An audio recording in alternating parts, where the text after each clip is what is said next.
दोस्तों, मैं कहानी सुनाने जा रहा हूँ। अपनी गर्लफ्रेंड की। नवंबर का महीना, सर्द हवा, एक मोटी किताब को सीने से चिपका, हल्के हरे ओवरकोट में तुम सीढ़ियों से उतर रही थी। इधर उधर नजर दौड़ाई, पर जब कोई नहीं दिखा तो मजबूरन तुमने पूछा था, कॉफी पीने चलें? तुम्हें इतना पता था कि मैं तुम्हारी क्लास में ही पढ़ता हूँ, और मुझे पता था कि तुम्हारा नाम सोनाली राय है। तुम बंगाल के एक जाने-माने वकील अनिरुद्ध राय की इकलौती बेटी हो।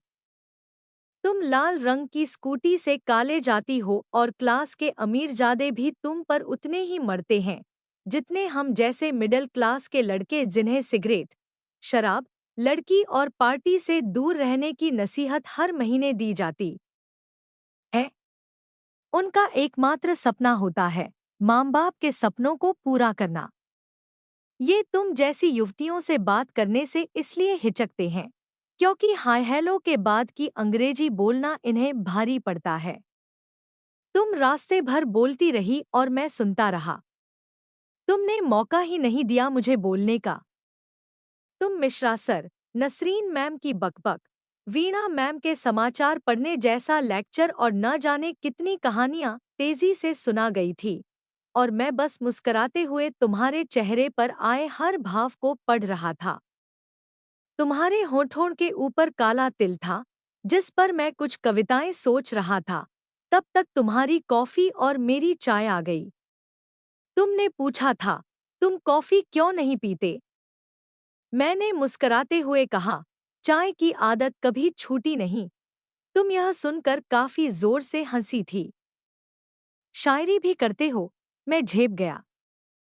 तुम इतने समय से कुछ भूल रही थी, मेरा नाम पूछना, क्योंकि मैं तुम्हारी आवाज में अपने नाम को सुनना चाह रहा था। तुमने तब भी नहीं पूछा था। हम दोनों उठकर चल दिए थे, कैंपस से विश्वविद्यालय मेट्रो स्टेशन की ओर। बात करते हुए तुमने कहा था, सज्जाद, पता है, मैं अक्सर सपना देखती थी कि मैं फोटोग्राफर बनूंगी। पूरी दुनिया का चक्कर लगाऊंगी और सारे खूबसूरत नज़ारे अपने कैमरे में कैद करूंगी। लेकिन आज मैं मील, मार्क्स और लेनिन की किताबों में उलझी हुई हूँ।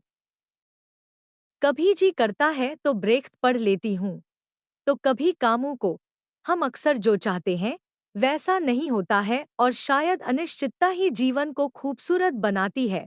अक्सर सब कुछ पहले से तय हो तो जिंदगी से रोमांच खत्म हो जाएगा। हम उम्र से पहले बूढ़े हो जाएंगे।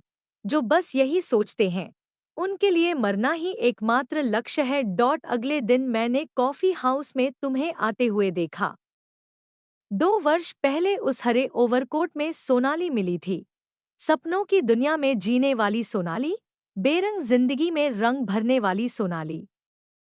पर 2 वर्षों में तुम बदल गई थी। तुम सोनाली नहीं थी। तुम एक हताश, उदास, सहमी अंजुमन शेख थी, जिसने 2 वर्षों पहले घर छोड़कर अपने प्रेमी सज्जाद से शादी कर ली थी।